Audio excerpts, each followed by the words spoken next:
This is the MGA Standard, an Alice layout keyboard from Sneakbox Design. It's a take on an affordable Alice-style keyboard made out of T6 aluminum alloy and is basically meant to be a clone of the highly coveted TGR Alice. I'm a huge fan of ergonomic boards, and I used the Mistel Barocco for a few years, and I always kind of thought that a non-split ergonomic layout board would be really nice both aesthetically and practically.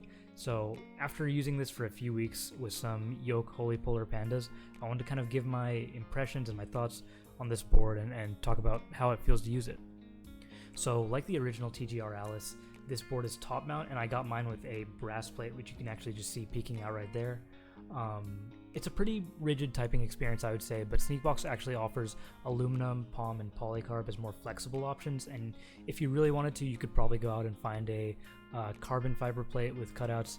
I know some people are making those for Alice style boards as well. Brass is a bit more of a higher pitch noise when typing, but I actually think that with all the foam packs that the MGA Standard comes with, it actually sounds quite good in my opinion. Sneakbox actually sells these as stock, which means you don't have to spend massive amounts of time waiting out for a group buy. In fact, even with standard shipping, I actually received my MGA Standard less than 48 hours after I got it, but I believe they ship out of somewhere in Texas, and I'm actually located in Houston, so it makes a lot of sense. They normally seem to have the black and the silver colorways pretty frequently in stock, but they do have colored versions as well, though those tend to drop monthly and they sell out really quickly. To talk about this build more, we can actually open it up and take a look inside. Right off the bat, you'll notice the large MGA Standard logo where most keyboards will have their weights attached. Some people might find that off-putting, but I actually think it looks pretty nice. You're not going to really see this part of the keyboard, and the logo actually looks pretty nice to me, in my opinion, so it's not that big of a minus for me. I actually like the way it looks. Another feature of this case is the 5 rubber feet. The original TGR Alice I think only has 4 in each corner, without the one right here. Honestly, the 5 does seem a little bit like overkill. This board does not move at all on my desk. It's really heavy, and so it's really not that necessary, but I think that it feels very stable, very sturdy, so it does the job basically. So when I actually received my MGA Standard, I only got 7 of the 8 screws. One of them was missing, and what that meant is I needed to replace that with another 10mm M3 hex screw. So I went on Amazon, and the cheapest thing I could find as a replacement was actually a pack of 100. So I ended up getting 100 of these. They're sitting right here on my desk. I don't really have anything to do with them, but 8 of them have gone into my MGA Standard.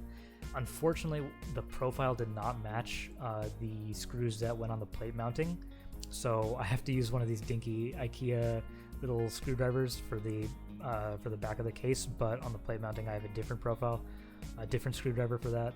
Normally what you'll get though with your MGA Standard is a pretty standardized profile for both the case and for the plate mounting. So we can open it up now, and what you'll see is the Sneakbox logo. I don't know if you can get that in a good view here with the lighting. It looks a little bit better. You'll see the Sneakbox logo on the back of the case. Additionally, you'll see this foam layer. There's a lot of foam in this board. I actually think it's really nice. It makes it sound a lot better than it would. I think it'd be pretty pingy without the foam, and I haven't tried that, but I don't really plan to, just because I know the foam adds a lot to the sound. So here you'll have the PCB. It's hot swap, and actually that's the only option available from Sneakbox, which I didn't mind, to be honest. I wanted to try out a lot of different switches on this board, so the hot swap was fine. I think that any standard Alice PCB will fit, but the one nice thing about the Sneakbox PCB is that it has these little holes punched in it for the plate mounting, so that helps you actually mount it even after you have the PCB on, which wouldn't be possible without these holes. So here we have the PCB and the plate. They detach right from the top of the case, as seen here. Just with those 8 screws, they're mounted to the top. One thing I wanted to point out though is that it comes with this nice plate foam. I think that dampens the sound a lot, and the board, in my opinion, sounds a lot nicer than it would without the foam. So yeah, that's the MGA Standard. All in all, I do really love this kit. While it's obviously not the original TGR Alice, the MGA Standard offers a really similar experience for a tiny fraction of the price. It feels really hefty and premium despite amounting to under $300. So thank you guys for watching. hope you guys stick around for more keyboard content.